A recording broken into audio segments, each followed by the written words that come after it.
Right, end of the day, the phone battery is dying. I've blagged my way into an auction without paying the £10 to get in, which is handy because I don't have £10. So, from the top, Honda Civic Jordan.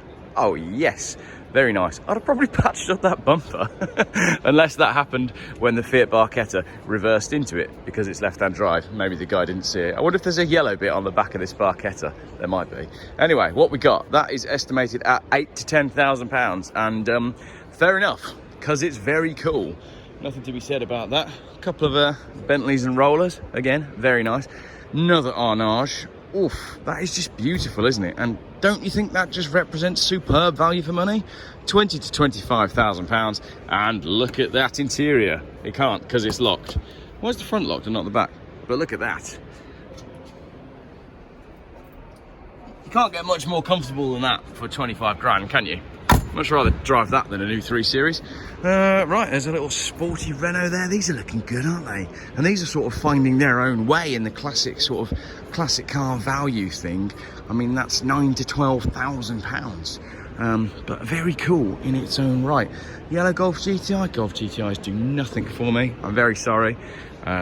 Obviously these do, because if a Lancer Evolution 4 doesn't do anything for you, you must be mad. 1V, that's a 4. Just work out my Roman numerals. Here we go, Paul Walker. Lovely. How much are these days? £20,000 to £23,000 on that one. The BMW M3, is that a CSL? It's a cabriolet. No one likes these without the roof. 8 to 10 grand. Obviously it's not a CSL, actually. I'm wrong. Estorial blue though, which is the only colour to have an BMW in, unless it's a 7 Series, which looks wrong. Speaking of BMWs in the correct colour, here we have an Alpina, and it is rather lovely. So what we got, £12,000 to £15,000 on that. Number 147 of 200, 84,000 miles. Yes, that's a lovely looking car. Very nice indeed. I like that a lot. Got a lot of time for that. Right, over here we have a Mercedes 190. Let's go check that out. Audi Quattro. A couple of Porsches. Does the Merc do anything for you?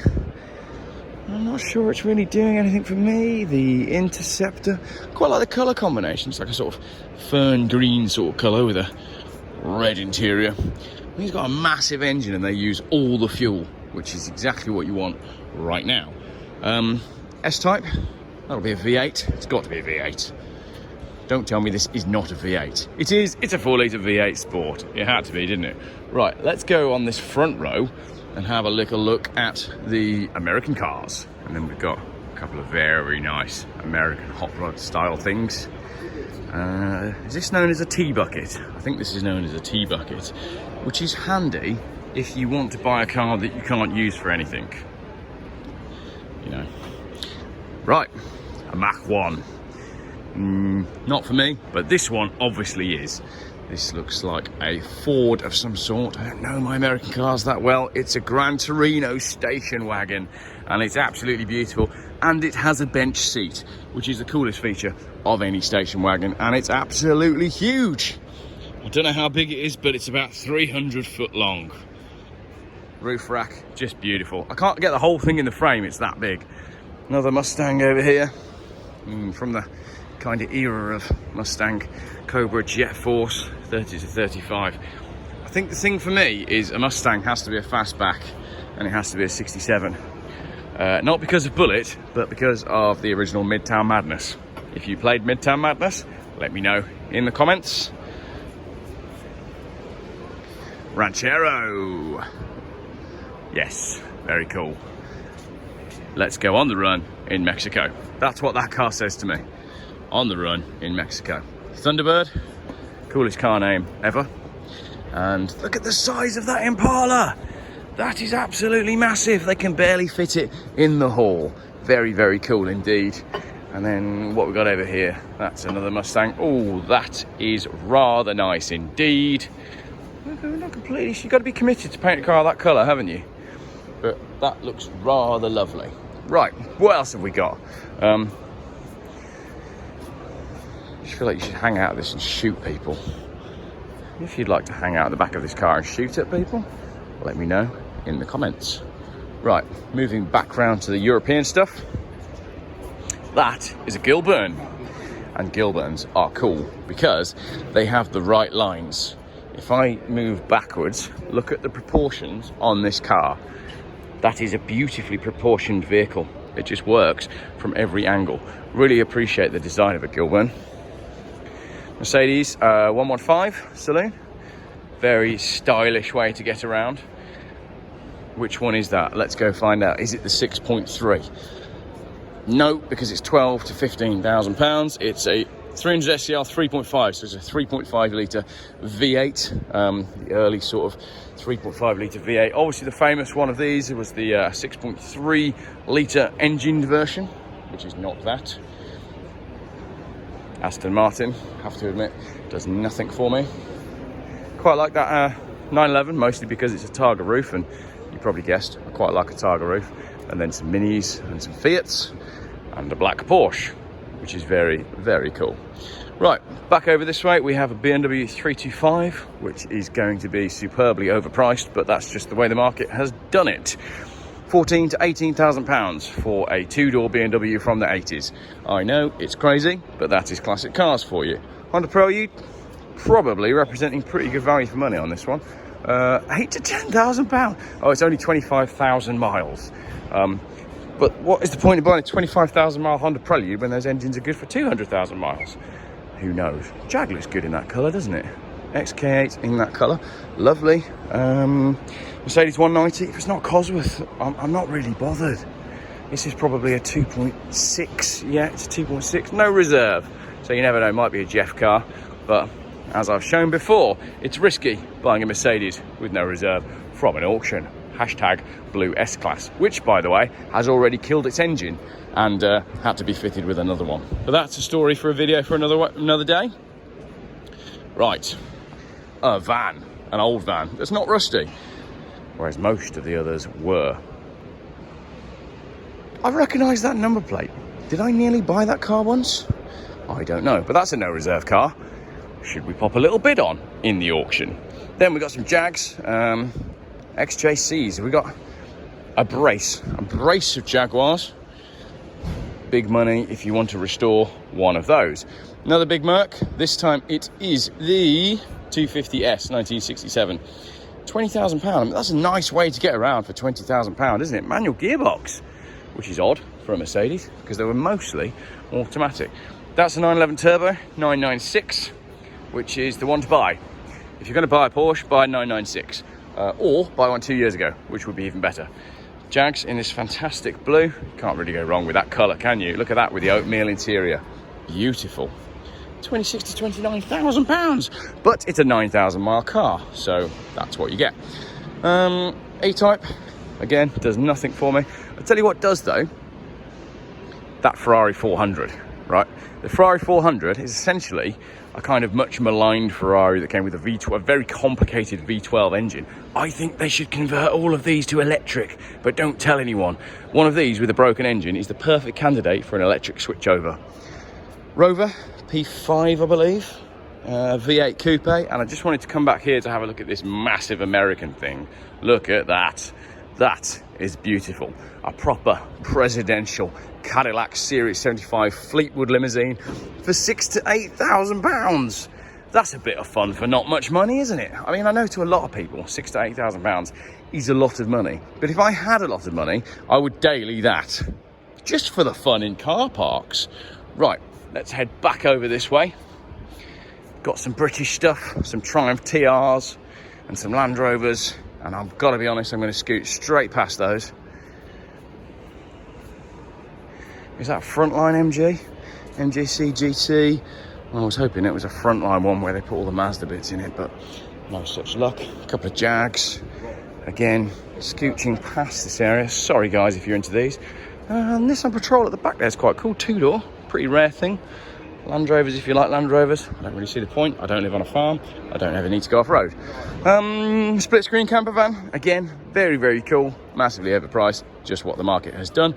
Originally bought by hippies because they were cheap and plentiful and you could get lots of things in them, sleep in them, do drugs, have sex and go surfing. So if you want to buy a Volkswagen camper van to capture the spirit of the 60s, go and buy a Citroen Zara Picasso because that is the modern equivalent.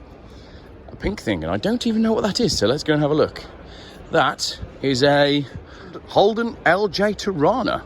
That's pretty cool. 45 to 50,000 pounds. Incredibly rare homologation special from long-term UK ownership. It's a very expensive car that I know very little about. I'm going to go and do some research. Lancia Fulvia. Another car that is just perfectly proportioned from pretty much every angle. And speaking of perfect proportions, let's go and have a look at this Mercedes-Benz CL. One of the finest looking modern Mercedes-Benz. And if you've driven one, they are superb. People get scared about the air suspension on them, and for that reason they can be bought very cheaply indeed, so you should buy one. Mercedes-Benz R129. Not going to say too much about those. And then we've got a 500 SEC by Carrot du Chalet, which means it has a superb interior and would have been hellishly expensive back in the day. Back in the day, these were more expensive than a Ferrari Testarossa, and once you'd bolted a couple of options on them, that is ludicrous money. A white Mercedes-Benz SL, if you like white, then that's great. I prefer the green one there though. Oh, look at that with a check interior. Yes, that is rather nice. That's the kind of SL I would have. But to be honest, if I was having an SL, I would have one that was about 8 grand and had all the rust, and I would daily it in the rain. Right, Renault 5 GT Turbo, 15 to 18,000 pounds. Bizarrely, looking like a bit of a bargain. Nobody mentioned Ali G, Peugeot 205 GTI with sunroof. Very cool. I got a funny story about buying a Peugeot 205 GTI, but that's a one for another day. But it involved 2 people getting trapped in it and having to climb out the sunroof outside a very busy pub. Right, XR, I wanted to say 3, but it's a 2. Owned by a real blue oval enthusiast. What, as opposed to a not real blue oval enthusiast? I suppose that's you know, one of those things. There's a very modern Ford Fiesta, which you wouldn't normally expect to see in a Silverstone. Oh, nearly said Silverstone auctions then. It's CCA, but that's only 10,500 miles. Right, getting down here into some interesting stuff. I'm just going to scooch past all of those Jaguars. Sorry, that is a Lancia Integrale. I always get confused as to which one's which. That's a Delta HF Integrale 16 valve, but it's not like the big money one. Bit confused with that range. Nissan Pulsar GTI-R, I believe. Yes, I am correct. 15 to 18,000 pounds. That's because there's not many of them left, because they were all ruined in Birmingham. I can't say any more about that. Honda S2000, yes, just yes. It's the right colour and it's got red leather. Now, a couple of Subarus and a 200SX. Now, the values on these 200SXs are very interesting because they've gone nuts. You used to be able to pick these up for a couple of grand, and this one is estimated at 12 to 15,000 pounds, even with 57,000 miles on the clock. You know, you can never ever find these with a manual gearbox either, because they've all been nicked by the drift brigade. So when you find these for sale and cheap, they're always automatics. Quite enjoying the look of that Subaru. You don't see many of those around, actually. That's because Subaru have really struggled selling cars in the UK for the last few years, but I'm not allowed to say that. Right, over here, a couple of Jags, a couple of Mercs. Anything up there that takes my fancy? Yes, we have a BMW 8 Series, and I believe it's an Alpina. Let's go and have a look. Another Audi Quattro. Ooh, I like that. No, I don't, it's a Boxster. What am I on about? Sorry, we'll edit that out. BMW Alpina. Is it an Alpina though, or is it just some wheels? It's an 840 Ci Sport Individual. 15 to 20,000 pounds. 79,000 miles. Pretty safe money on that, to be honest. If you're going to be buying a car as an investment, can't go too far wrong with a 90s BMW. They are pretty safe money. Quite like these Z4s, but they're not as good looking as the Z3s. Speaking of safe money, you've missed the boat on these M3s. They're already too expensive. Sorry about that. How much is this one estimated at? 55 to 65. And I've got to admit, I'm looking at that and thinking, that's quite a bargain. Another Integrale, and then we have an F355 Spider in black with tan. What a fantastic colour combination that is. I've already said on a previous video that this is the ultimate 90s Ferrari, and it is. Look at that interior, absolutely beautiful. So, moving on, we have an M6. Yes, what a fantastic colour. It's like brownie bronze metallic. It's probably got a proper name that is not called brownie bronze metallic. It's probably called something like, does it say the colour there? No, it doesn't say the colour, but it's probably got a fantastic name that's some kind of German thing for bronzy brown metallic, which I'll have to research and put in the comments. Maserati Quattroporte, the ultimate saloon. Although I prefer the earlier shape, but that is cool. V8 power for no money. How much money is no money? Well, that one is 10 to 12,000 pounds. That's a lot of car for the money, isn't it? That is a lot of car for the money, and you get to look like a gangster, and you can probably shoot people from it. Aston Martin DB7, the finest looking Aston Martin, in my personal opinion. Much better and nicer looking than a lot of the more modern ones. Another SL, I'm going to scooch past this because over here we have a yellow SLC. That is a fantastic colour, and I like these cars because they're oddball, and it has velour. Is it open? Yes. Look at the brown velour. You will not find a more comfortable place to sit than on the velour seats of a Mercedes-Benz SLC. And I can tell you from experience that the velour was a more expensive option than leather back in the day. Something very, very right about a gigantic two-door coupe. Look at the size of the doors on that. That is huge. Right, the show is closing and I have to go and get my stuff. Di Tomaso Pantera, Ford Capri, and some more Jags. Thank you very much for watching my very quick fire rundown of the classic car auctions, Everyman Classics, which is coming up on Sunday. It will be interesting to see what these cars make and to see if anything absolutely smashes its reserve and to see if there's any absolute bargains to be had. Let's just finish up with a look at this Mitsubishi Lancer Evo. I believe that's an Evo 6, which is my favourite of all the Evos because that's the one that was around when I was at a very impressionable age. So here we have a Mitsubishi Lancer Evo 6. I'm going to come up here now and it's going to be an Evo 5, isn't it? It is as well. It's a 5 GSR, 16 to 20,000 pounds. Absolutely beautiful. There we go. Oof, I wouldn't mind driving home in that. Except I wouldn't want to foot the fuel bill. Brilliant. Thank you very much for watching my little video.